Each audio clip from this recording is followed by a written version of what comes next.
Akadémia Jána Albrechta, Banská Štiavnica, vznikla v roku 2008 s hlavným zámerom pôsobiť ako súkromná vysoká škola. Jediná a prvá na Slovensku súkromná vysoká škola v oblasti umeleckého vzdelávania.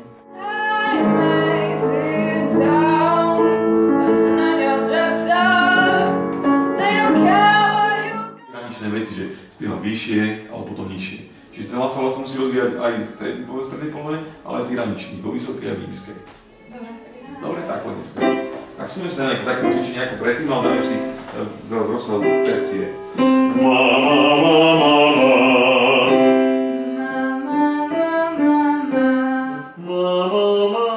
Nech si povedať taký pocit nápätia tuto, aj vychádza z takého toho hovoreného, takého toho rozprávaného, vždycky to tvrdím. Povedz má. Hudobného umeleckého vzdelávania pravidelne organizujeme rôzne workshopy a vzdelávacie aktivity, ktoré v závislosti od toho, aký záujem máme, tak sa orientujú buď na jazzový spev, jazzové nástroje, alebo konkrétne sme robili teraz aj pantomímu. A tým pádom, keď dáš takto ruky, tak ten divák vidí roh. Pustíš, prejdeš, si uvedomiť jednu vec. Všetci si myslia, ok, no však aj stena, sklo, niečo všetko. Nie. Ako náhle sa naučíš túto techniku, to znamená, prídeš na to, napätie, uvoľnenie, opriem sa o prekážku, ktorá je pevná pre diváka, tak sa naučím vlastne akúkoľvek plochu. Mám skrinu tlačiť? No tak robím cvák, telo tlačí.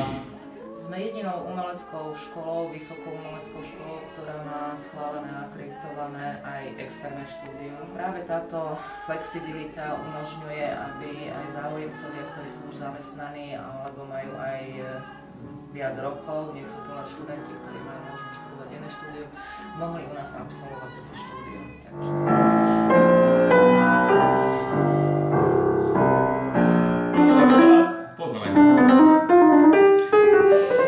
Som zobral z toho a rozvíjam.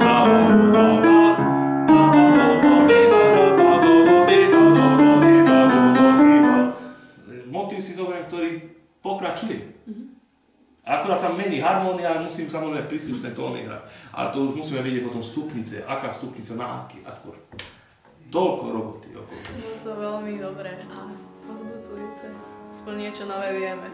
Napriek tomu, že sa nachádza naša škola v malom mestečku, aj keď prekrásnom hlavnom mestečku, tak máme veľmi blízku spoluprácu s Vienna Konzervatórium vo Viedni, aj s Prainer Konzervatórium vo Viedni.